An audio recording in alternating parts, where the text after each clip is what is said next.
오늘 은혜 받을 말씀은 시편 1편 1절에서 6절까지 되겠습니다. 시편 1편 1절에서 6절. 복 있는 사람은 악인의 길을 쫓지 아니하며 죄인의 길에 서지 아니하며 오만한 자의 자리에 앉지 아니하고 오직 여호와의 율법을 즐거워하여 그 율법을 주야로 묵상하는 자로다. 저는 시냇가에 심은 나무가 시절을 쫓아 과실을 맺으며 그 잎사귀가 마르지 아니함 같으니 그 행사가 다 형통하리로다. 악인은 그렇지 않으며 오직 바람에 나는 겨와 같도다. 그러므로 악인이 심판을 견디지 못하며 죄인이 의인의 회중에 들지 못하리로다. 대저 의인의 길은 여호와께서 인정하시나 악인의 길은 망하리로다. 아멘. 기도하시겠습니다. 만복의 근원이 되시는 하나님 아버지, 이 시간 주님 앞에 우리의 마음과 정성을 담아 예물을 드립니다. 믿음의 씨앗으로 주일헌금과 11조, 감사헌금, 성교헌금 주님께 드립니다. 오늘 드려지는 이 헌금이 믿음의 씨앗이 되어 주님의 일을 위해 쓰임받는 귀중한 물질이 되게 하여 주시옵소서. 하나님 아버지, 오늘 드리는 저희들의 예배가 주님께서 기뻐 받아주시는 산 제사가 되게 하시고, 말씀 즐거워하는 주의 종에게 지혜와 능력을 더하시고 성령님 함께 하셔서 살아있는 말씀으로 성도님들을 감화감동케 하시어 은혜가 충만한 시간이 되게 하여 주시옵소서. 예수님의 이름으로 간절히 기도드립니다. 아멘. 우리 먼저 인사 나누시겠습니다. 우리는 복 받는 하나님의 자녀들입니다. 우리는 복 받는 하나님의 자녀들입니다. We are blessed children of God. 또 한 번 더 인사하시겠습니다. 주 안에서 모든 것이 다 잘 될 것입니다. Everything will be fine in the Lord. 믿음에 고백한 대로 우리가 주 안에서 모든 것이 다 잘 될 것을 믿습니다. 오늘 말씀의 제목은 복 있는 사람이 되자. 다 함께 따라하겠습니다. 복 있는 사람이 되자. Let's become a blessed person. 우리 옆에 분들과 한번 고백하시겠습니다. 복 있는 사람이 되자. Let's become a blessed person. 하나님이 우리에게 선물로 주신 축복의 새해가 밝았습니다. 우리를 향한 하나님의 뜻은 우리가 하나님의 뜻대로 하나님의 영광을 위해 살아감으로 주님 은혜 가운데 영혼이 잘 되고 범사가 잘 되고 강건하게 되는 축복이 임하게 되는 것입니다. 우리가 하나님의 뜻대로 살아가면 복 있는 사람으로 살아갈 수가 있습니다. 복 있는 사람이 되어서 이 사회에 선한 영향력을 끼치면서 하나님의 영광을 나타내는 삶을 살아가는 우리 모두가 되어야 합니다. 성경 전체에서 가장 긴 책은 시편인데 무려 150편이나 되는 말씀이 담겨 있습니다. 그 전체 시편 150편에 서론되는 말씀이 바로 시편 1편입니다. 시편 1편에서 복 있는 사람, 또 의인과 악인의 삶에 대해서 말씀하고 있습니다. 이 시간 복 있는 사람이 하지 말아야 할 것, 또 복 있는 사람이 하지 말아야 할 것, 그러면 하나님께서 복 있는 사람에게 주시는 그 복에 대해 말씀드리기 원합니다. 첫 번째로 복 있는 사람이 하지 말아야 할 것이 있습니다. What a blessed person should not do. 복 있는 사람이 하지 말아야 될 것은 시편 1편 1절에 말씀합니다. 복 있는 사람은 악인의 꾀를 쫓지 아니하며 죄인의 길에 서지 아니하며 오만한 자의 자리에 앉지 아니하고. 복 있는 사람이 되려면 이 세 가지를 하지 말라고 합니다. 첫 번째는 악인의 꾀를 따르지 말라는 것입니다. 악인은 도덕적으로 해해해진 자입니다. 그러므로 악인의 꾀, 악인의 생각을 따라가면 안 됩니다. 왜냐하면 생각이 그 사람의 삶을 지배하는데 우리가 악한 생각을 하면 악한 사람이 되는 것입니다. 반면에 선한 생각을 하면 선한 사람이 되는 것입니다. 그래서 우리는 늘 우리의 생각을 지켜야 합니다. 절대로 악한 사람들의 생각을 품으면 안 됩니다. 잠언 4장 23절에 마음을 지키라고 말씀합니다. 계율을 내 입에서 버리며 사곡을 내 입술에서 멀리하라. 네, 잠언 4장 23절 무릇 지킬 만한 것보다 더욱 내 마음을 지키라. 생명의 근원이 이에서 남이니라. 그래서 우리가 마음을 지키며 절대 긍정, 절대 감사로 살아가면 하나님의 놀라운 은혜와 축복이 우리에게 임하는 것입니다. 두 번째는 우리는 죄인의 길에 서지 않아야 합니다. 죄인이라고 하는 것은 하나님의 뜻을 벗어난 자를 말합니다. 죄라는 말의 뜻이 목표를 벗어났다라는 것입니다. 하나님의 뜻을 벗어난 삶을 살아가면 그것이 바로 죄입니다. 그러므로 우리의 삶의 방향이 바르게 되어 있어야 합니다. 하나님으로부터 벗어나서 내 뜻과 내 고집을 따라 살아갈 때 우리는 죄에 빠지게 되고 문제 속에 갇히게 됩니다. 하지만 언제나 우리 삶의 목표가 되시고 전부가 되시는 예수님께 초점을 맞추고 주님만 바라보고 믿음으로 전진해 나가는 우리 모두가 되어야 합니다. 히브리서 12장 2절 말씀에 믿음의 주요 또 온전하게 하시는 이인 예수를 바라보라. 영어 성경 NIV 성경을 보면 Let us fix our eyes upon Jesus. Let us fix our eyes on Jesus. 예수님께 초점을 맞추자 이렇게 되어 있습니다. 여러분의 삶의 초점을 예수님께 맞추시기를 바랍니다. 문제를 바라보고 내 삶의 여러 가지 고통스러운 과거의 모습을 바라보면 우리는 스스로 자기 문제에 빠지게 되고 과거 상처에 절망에 빠지게 됩니다. 우리가 우리의 생각을 바르게 하고 삶의 방향을 바르게 할 때 하나님께서 우리에게 놀라운 은혜와 축복을 더하여 주실 것입니다. 세 번째로 오만한 자의 자리에 앉지 말라 합니다. 오만한 자는 하나님을 업신여기는 자들입니다. 교만한 자들입니다. 그리고 이 오만한 자, 거만한 자의 모습을 잠언 1장 22절에서 이와 같이 지적하고 문제를 언급하고 있습니다. 너희 어리석은 자들은 어리석음을 좋아하며 거만한 자들은 거만을 기뻐하며 미련한 자들은 지식을 미워하니 어느 때까지 하겠느냐. 절대로 오만한 자들, 교만한 사람들과 같은 자리에 앉아서 그들과 함께 이야기를 나누고 함께 하면 안 됩니다. 오만한 자의 자리에 앉지 말라고 하는 것은 행동으로 옮기지 말고 또 행동을 바르게 하라는 것입니다. 왜냐하면 악한 자들과 어울리면 악한 행동을 하기 때문입니다. 우리는 늘 행동을 바르게 해서 하나님 앞에 인정받는 주님의 귀한 일꾼이 되어야 합니다. 하나님의 사람들은 언제나 생각이 바르게 되어 있어야 하고 삶의 방향이 우리 주님께 초점이 맞춰 있어야 하고 또 삶의 모든 행동하는 그 모습이 거만한 자, 하나님을 거역한 자들에게서 떠나서 하나님께 인정받는 삶을 살아가는 우리 모두가 되어야 될 것입니다. 그러한 삶을 살기 위해 노력할 때 하나님께서 우리에게 넘치는 은혜와 축복을 부어주실 것입니다.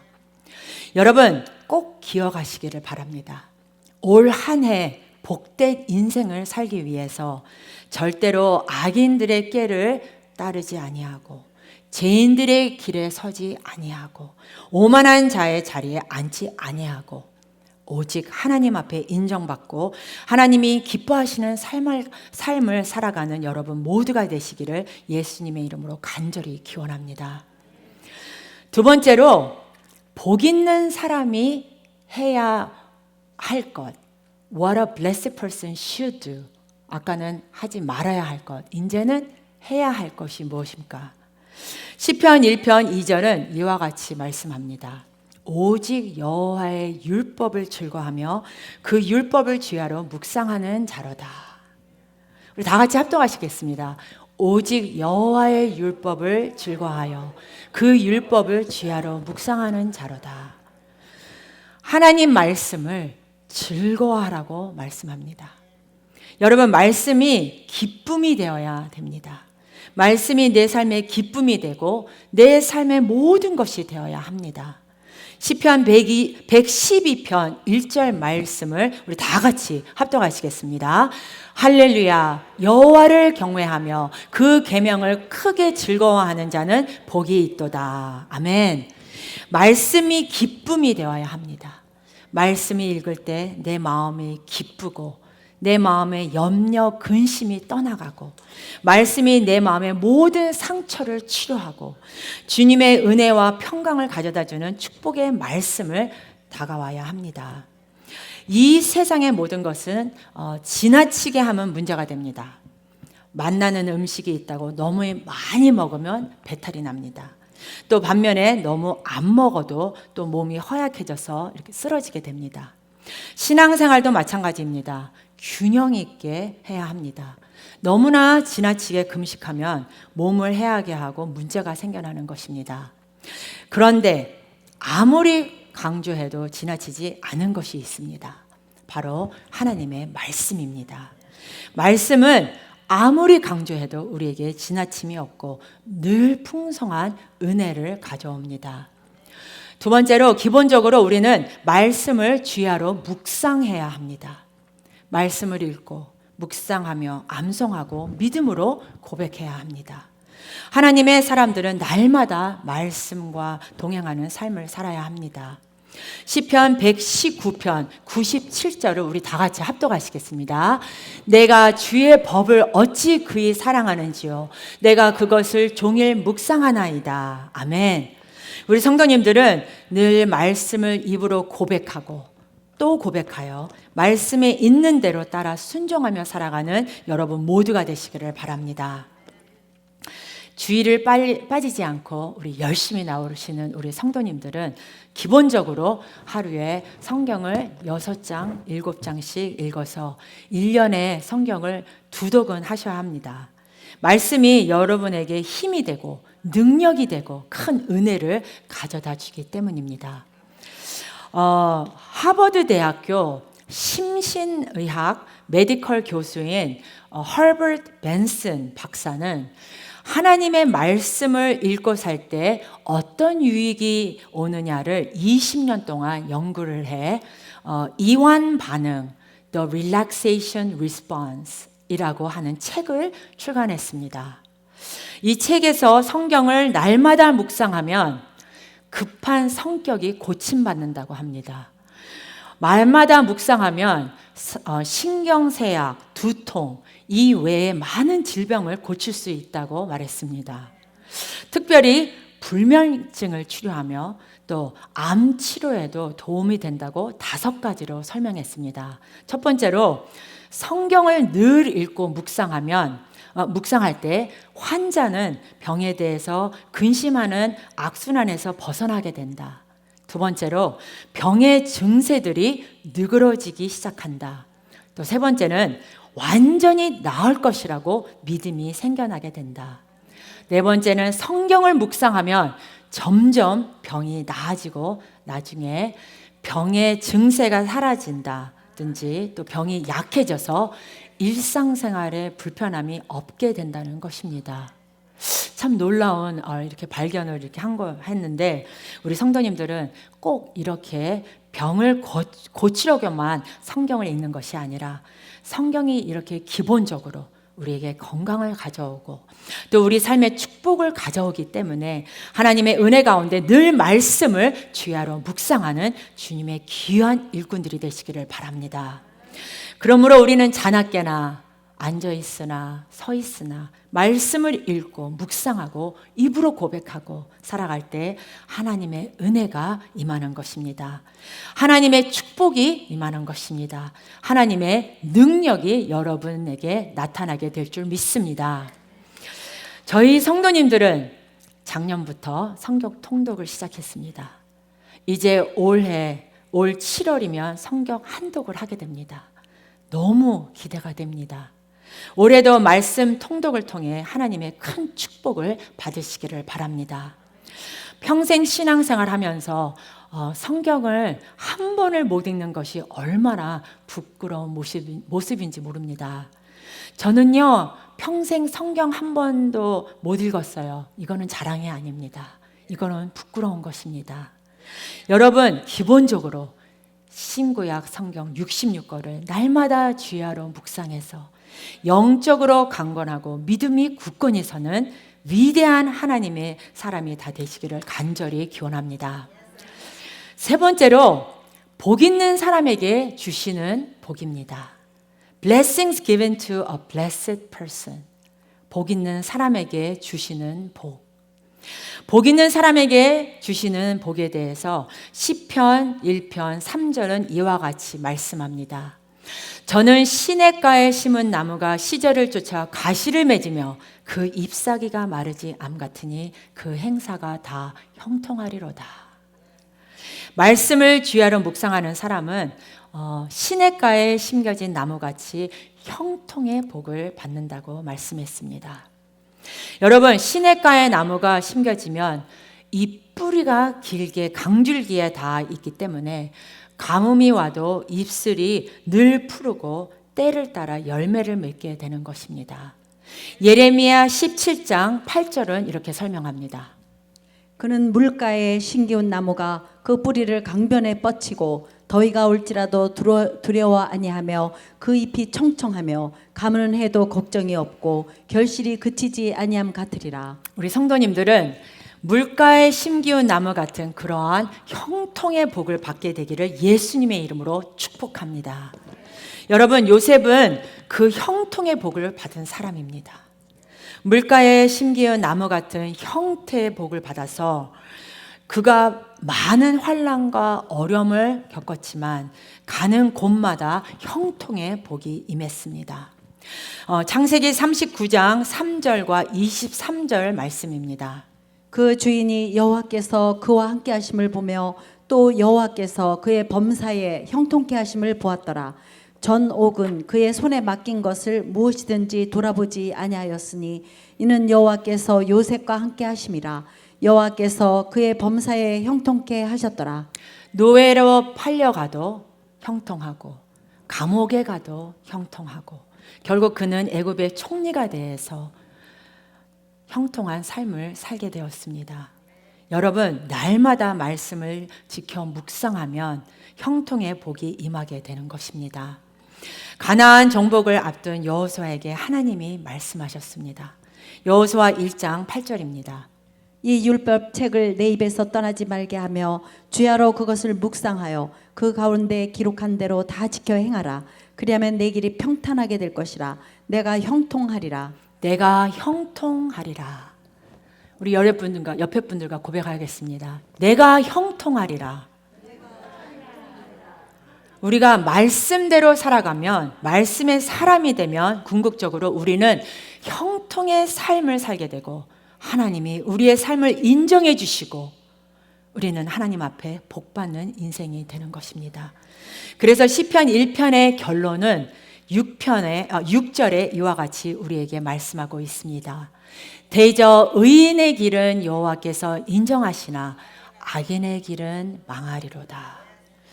예수 믿는 사람은 하나님이 인정해 주셔서 예수 잘 믿으면 복받고 형통의 삶을 살게 해주지만 악한 길을 가는 사람, 악인들은 결국 망하게 되는 것입니다. 말씀대로 살아서 한평생 복 있는 삶을 살았던 조나단 에워즈 목사님을 여러분께 소개해드리기 원합니다. 조나단 에워즈 목사님은 1703년 목사님 가정에 11자녀 중에 5번째 외아들로 태어났습니다. 그는 어려서부터 성경 묵상과 성경 연구, 또 기도와 찬양하는 시간을 통해서 하나님의 영광을 위해 살아가는 영적인 훈련을 받았습니다. 기록을 보면 10살 때 동네에 가까운 숲속의 움막, 이렇게 요즘 우리 아이들이 잘 말하는 트리하우스를 이렇게 만들어 놓고 10살 때 친구들과 같이 가서 매일 기도했다고 합니다. 12살 때 라틴어, 헬라어, 히브리어를 읽을 수 있도록 교육받았고 13살 때 예일대학에 입학하여 17살 때 수석으로 졸업을 합니다. 그런데 그가 신학 석사 과정 중에 늑막역을 앓고 죽음에 이르는 고통을 느끼게 되는데 죽음 직전에서 하나님의 말씀을 붙잡았습니다. 디모데전서 1장 17절을 보겠습니다. 만세의 왕 곧 썩지 아니하고 보이지 아니하고 홀로 하나이신 하나님께 존귀와 영광이 세세토록 있을지어다. 아멘. 내 삶은 오직 하나님께 영광 돌리는 삶을 살기를 원합니다 라고 고백했습니다. 그가 주님 앞에 기도할 때 성령이 임하셨고 마음이 뜨거워져서 주님의 은혜가 임하여 병에서 나음을 받게 되고 그 후 그의 삶 전체를 주님께 다 바쳤습니다.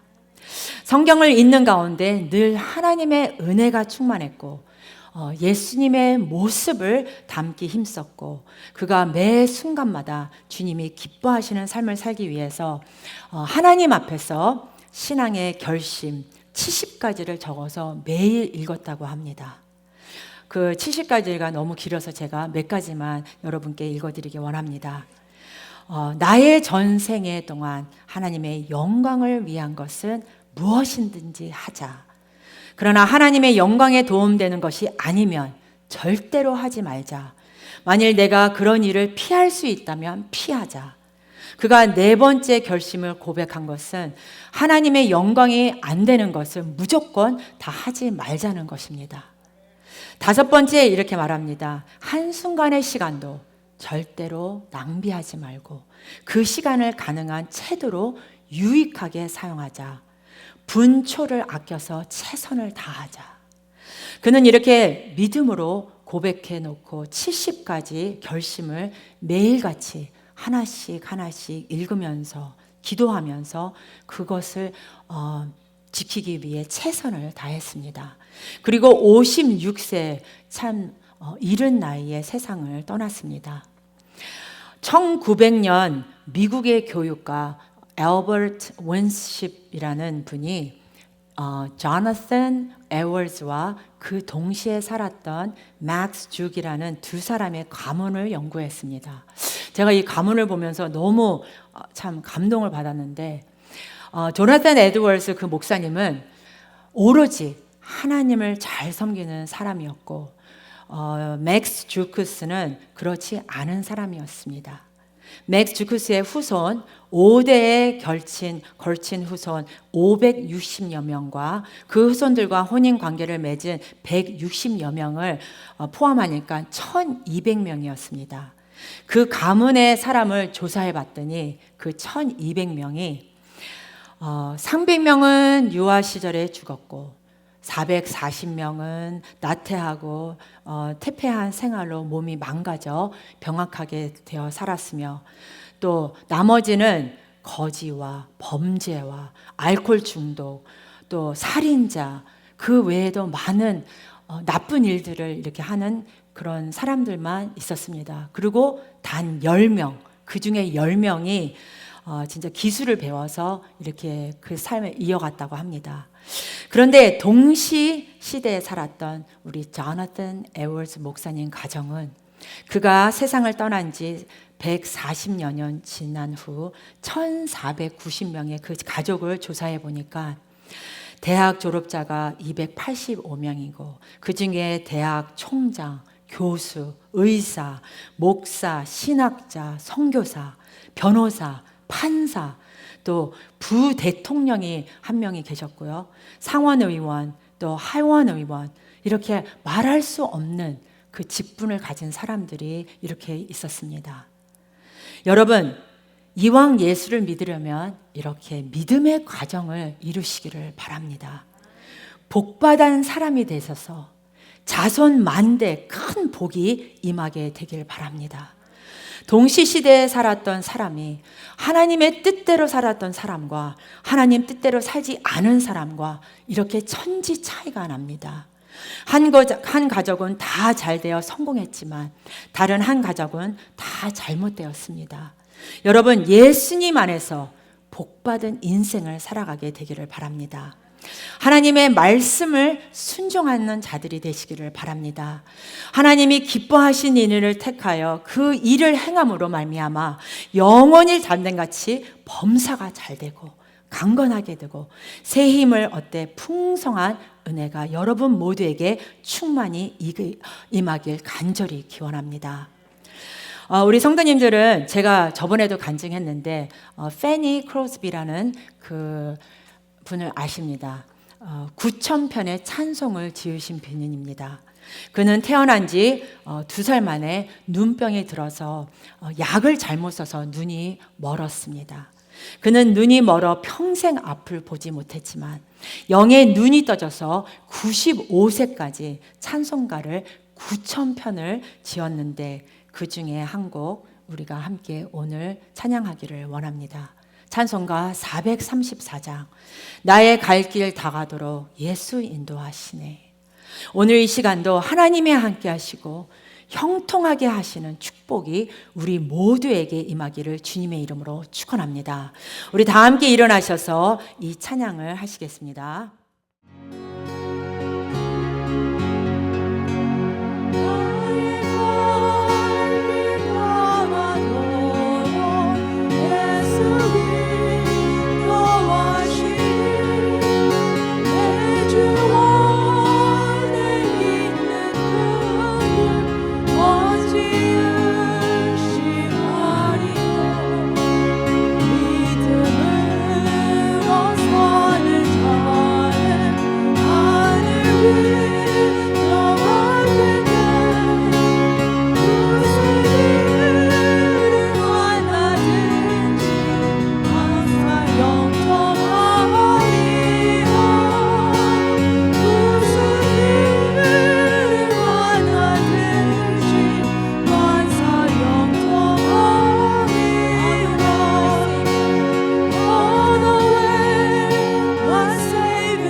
같이 기도하시겠습니다. 사랑과 은혜와 자비가 무한하신 하나님 아버지, 한번 하나뿐인 인생 살아가는데 우리 하나님을 기쁘시게 해드리는, 주님 앞에 인정받는 귀한 하나님의 사람들이 다 되게 하여 주시옵소서.